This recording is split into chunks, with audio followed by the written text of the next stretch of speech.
There we go.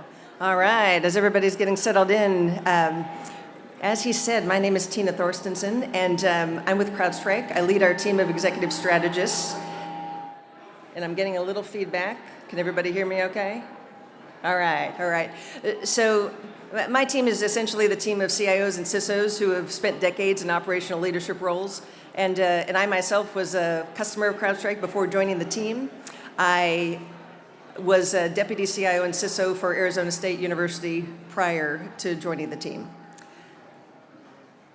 So today, we're going to jump in quickly here and really recap briefly on origins, capabilities and applications, and then I'm going to focus a lot of time on challenges and potentials.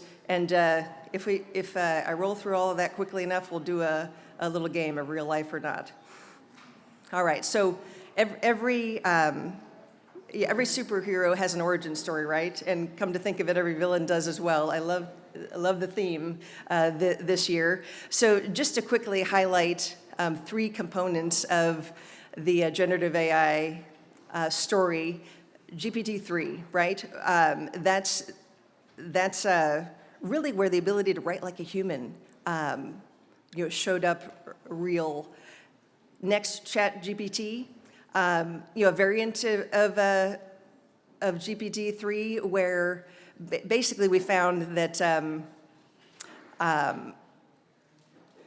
the core here was designed for artificial intelligent applications. So a lot of you are probably following this, but some of you may not be. How many apps do you think are created each week?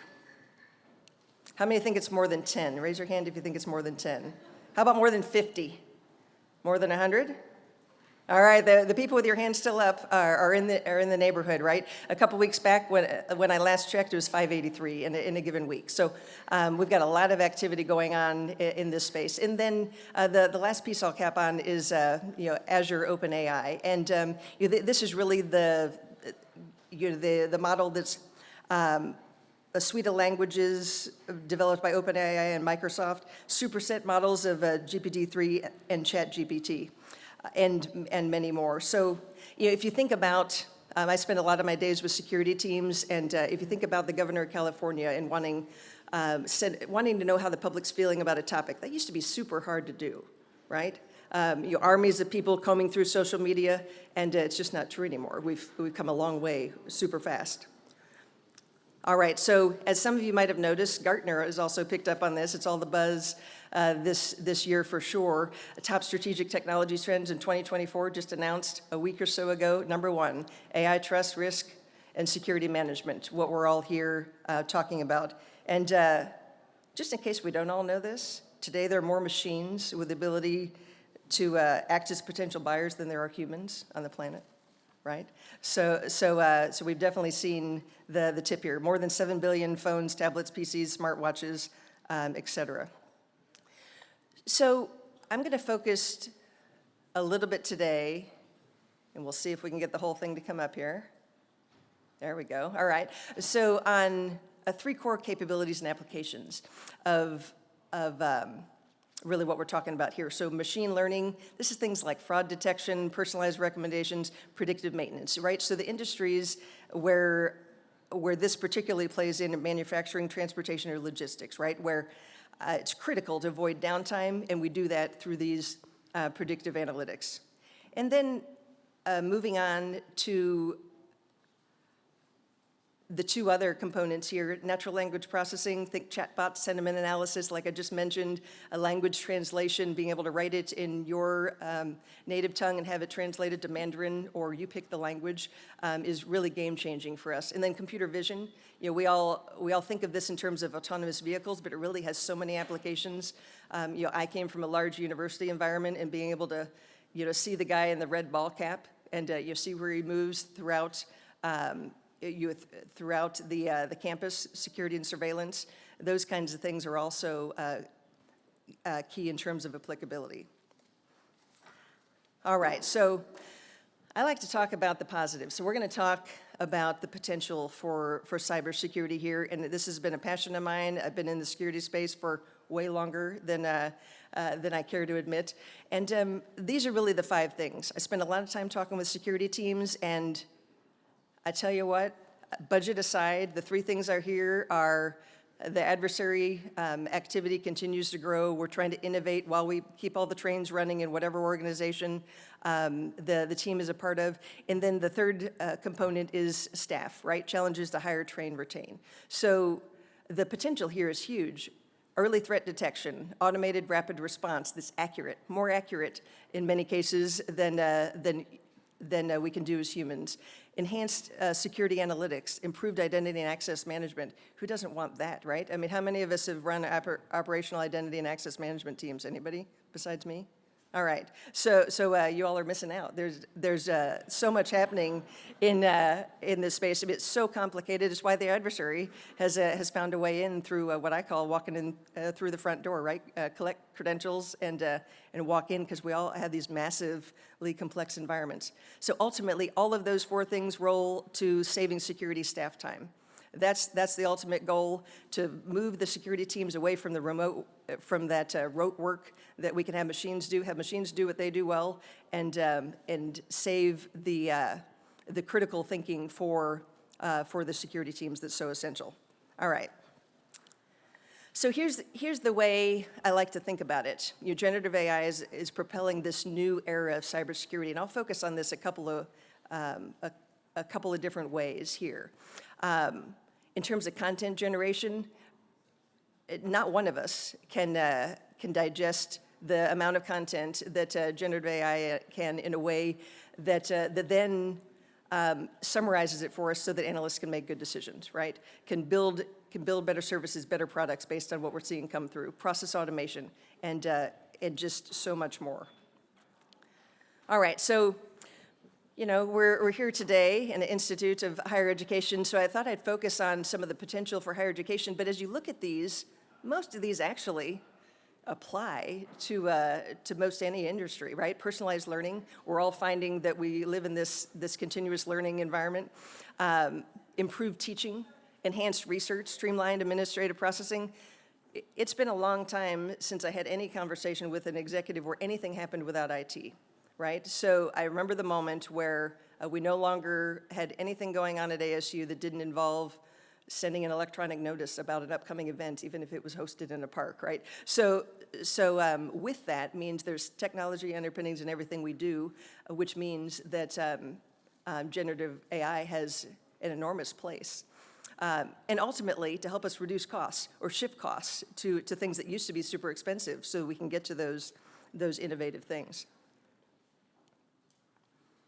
All right, so that's the good news. The bad news is, right, it's also lowering the barrier for entry. We've talked a little bit about that already today, and I know this is key for many of us. The quote I've got there from the FBI states the thing that we probably already know.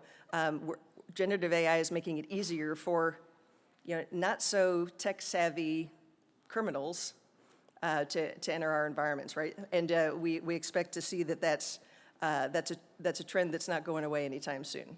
All right. So at CrowdStrike, we're on a mission to stop breaches. So everything, all of my framing, and in my security officer role, we focused on these 3 things: sophistication, speed, and stealth. And I'm going to talk a little bit about how this applies to generative AI, malware-free attacks, and cloud-based attacks when we talk about sophistication. Speed, talking about the ability for an adversary to enter our environment and move laterally. That's one of the key indicators that we look for. And stealth, making it harder to detect. Evasion tactics, malware-free things, doing things like collecting credentials and walking through the front door. All right, so on speed, CrowdStrike benchmarks this each year based on the millions and millions of systems and more than 1 billion containers that we provide security for. The average ECAM breakout time, that time it takes an adversary to enter an environment and move laterally, dropped to 79 minutes last year, so just over an hour. It's 5 minutes from the year before, and if you back up to 2018, we were at almost 10 hours. So if you didn't think speed mattered, I like data points that help make the point. The challenges for cybersecurity, adversary attacks, deep fakes, I'll get into a little bit more about this, biases and fairness, explainability and transparency. So one of the things we like to do as security analysts is be able to explain what happened. One of the challenges we have in the cybersecurity space, especially when it comes to generative AI, is sometimes it comes as a little bit more of a black box, so it's a little bit, well, a lot harder to troubleshoot in some cases. Scalability, being able to find enough a room to store and process and analyze all this data is certainly a challenge for the cybersecurity community. And I want to focus on human expertise for a moment because there's been a lot of talk about how generative AI is going to take jobs. You might have seen the articles related to lawyers that are going to become obsolete. Craziness, right? I mean, the reality is that that is quite the contrary. The only way for any one of us to move forward at the pace we need to is really to embrace AI, or not only us, but our teams are going to be left behind. All right, so the challenges around this, again, focus on higher education, but largely broadly applicable. Ethical concerns, intellectual property, privacy and security. If it's free, you're the product, right? We've already heard that once today. I say that line all the time. It's so true, right? Don't dump data into system that's free, or certainly make sure it's not sensitive. Workload shifts, data quality and biases, regulatory compliance. I mean, it goes on and on. Let's pause for a moment on recent developments. All right, so Microsoft laid off its entire ethics and society team earlier this year. That was March. The team that was within the artificial intelligence organization, right? And then shortly thereafter, Elon Musk followed suit with X. So we've got some real concerns when it comes to ethics, society, and safety. Deep fakes, conspiracy theories. You can see the picture of Trump there. We've all seen this in social media, right? I mean, he's packing more hardware than any president, well, ever would, right? So clearly not legit. And then, AI software used to spread misinformation, like in Venezuela, to speak pro-government misinformation online. All right, so I don't have time to run through this and give this the attention it deserves today, but I got a little real life or not, and hopefully this is bold enough that many of you can see it in the back. But the point of this is we've been at AI a long time. We've been talking about it a lot this year, but we've been doing this for a super long time. So if we think about going all the way back to the beginning here, 1943, British mathematician Alan Turing develops the concept of the universal machine. We roll that forward all the way to the first AI program capable of performing algebraic word problems it's developed. All right, so that's 43 to 65. Now, granted, these are early days, but these are all real. You see those green stars that come up there. So the next set is similar. If you glance at these for a second, some of these might look like Terminator. Most of them are generative AI, but there's a couple in here that are Terminator, right? And then we'll keep going here. So real life or not, give you a second to glance. See if you can pick out Terminator in here. All right, that very second one there. All right, so you get the idea, and then it wraps up with legit generative AI timeline pieces here. So what's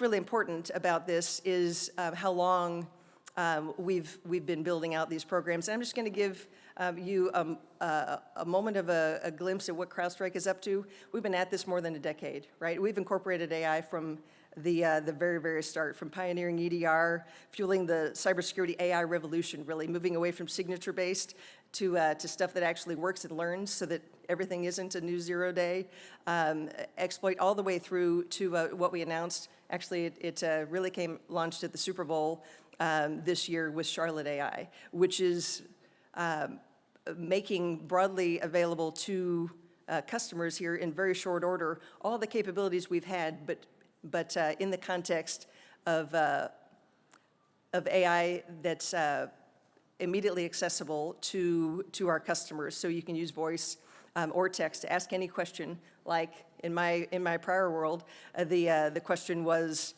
that I was frequently asked was, are we vulnerable to this 0-day? Well, you can ask Charlotte, and Charlotte will give you the answer in what normally would have taken hours and hours to figure out. So in short, smarter, better, faster, stronger on all fronts, and that's what every security team needs moving forward. Lastly, the future according to ChatGPT. Look at this very last one here. Okay, the first one's Terminator, but the last one. 2100, humans and AI tackle biggest challenges together. So at the end of this, we need to embrace generative AI. Security must overtake adversaries in the AI arms race to conquer tomorrow's battlefield. Thank you.